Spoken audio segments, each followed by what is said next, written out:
And it reads as this. And God said, let there be light. And there was light. Grace and peace, my brothers and sisters. I'm just here to share the good news of the gospel. And like I said, the title would be, and God said. The Bible says that life and death resides in the power of the tongue. Let me say that again. Life and death resides in the power of the tongue. The Bible says out of the heart, you can speak blessings or you can speak curses. The question is, what are you speaking out of your life? What are you speaking into your life, and what are you speaking out of your life? There's a saying that what you celebrate in your life will stay, and what you don't celebrate will go.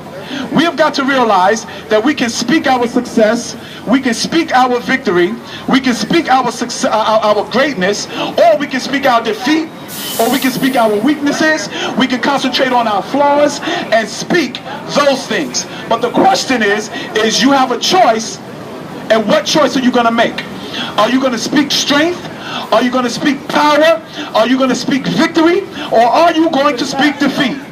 See, the thing is that what Satan does, he controls our environment, that our environment will now get into our minds, and then we'll speak what we're thinking.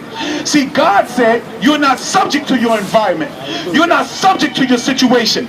Okay, fine, you didn't have a father, but that doesn't mean that you can't be successful. Just because you didn't have the family life in place that it was supposed to be, that doesn't mean that you got to live beneath your privilege. Understand that God made you a king. God gave you a domain. See, the whole thing is that if you don't understand who you are, you can't recognize what's yours. You can't recognize how victorious you are. You can't recognize how powerful you are. So then you believe that you're supposed to walk like a peasant. You're supposed to walk like you don't have nothing, like you're not educated. Let me understand this. Formal education is one thing, but education itself comes from the Greek word. The Greek word is educado, and that means to grow from within. See, you have got some personal experiences that has educated you in a certain manner. See, some of you are educated in school. Some of you are educated in the streets. But understand the principles remain the same. See, just the same success, the same thing that it takes for you to be a successful drug dealer, a successful pimp, or whatever, is the same things that they practice on Wall Street in selling stocks and bonds. See, you think that it disqualifies you, but I'm telling you, it qualifies you.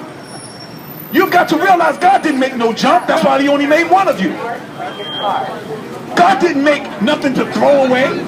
That's why he made you. Don't you know the things that you went through, God designed for you to go through it and no one else? Because he put in you the ability to go through it. Okay, you was abused, but God allowed you to be abused so you would have a certain perspective so that your purpose can be fulfilled. You have a part in the master plan of God. You have a part in the master plan of his success. God has attributed certain attributes and gifts to you. The question is, are you going to still continuously walk around and believe what people are telling you about you? Or are you going to believe what the Creator said about you? The Creator said you're victorious. The Creator said that you're great. The Creator said you're a chosen generation, a royal priesthood. Don't you know the price of something is not the price tag on it? The price of something is what you're willing to pay for it. Well, Jesus paid his life. And for you. So what is your value? Understand, you are not what you have done. Just because you use drugs don't mean you're a drug addict. No. See, the world wants you to believe what they're saying about you. They want you to believe that you're a minority. Don't you know you're a majority wherever you go? Gentlemen, you don't have to attribute your value to the amount of women that you can sleep with. Women, you don't have to dress and show all your skin and show your butt, your breasts, your legs to be valuable. Don't you know God made you one of a kind? The Bible says that you're the apple of his eye. That means that before he thinks of anybody else, he thinks about you. He laid all of this stuff out for you. You're supposed to have dominion. You're supposed to take over. You're supposed to own things, not rent. You're not supposed to be working for somebody. You're not even supposed to be working for money. In all actuality, you're so supposed to become so valuable valuable in and of yourself that money looks for you. Don't you know, as long as you believe that you need money, then money has control of your mind? So everything you do is now geared toward obtaining money. But understand that if you stand and understand who you are, then all you got to do is walk around and money will come to you. Opportunities will come to you. Success will come to you. When you don't know your purpose, you'll marry the wrong person. Why you think there's a 65% divorce rate in the world, in the United States of America? 65%. That means 6.5 marriages out of 10 fail. They fail because people are getting married based upon their emotions.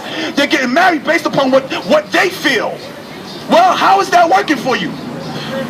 See, when I felt that I knew what kind of woman I needed. So I ended up in a bad marriage and with 4 kids out of wedlock. See, I thought I had the answers. I ended up homeless, sleeping on the train in New York. I thought I had the answers.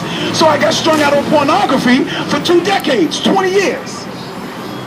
Why? Because I didn't know who I was. I didn't know what God has provided. I didn't know what my inheritance was. I didn't know how valuable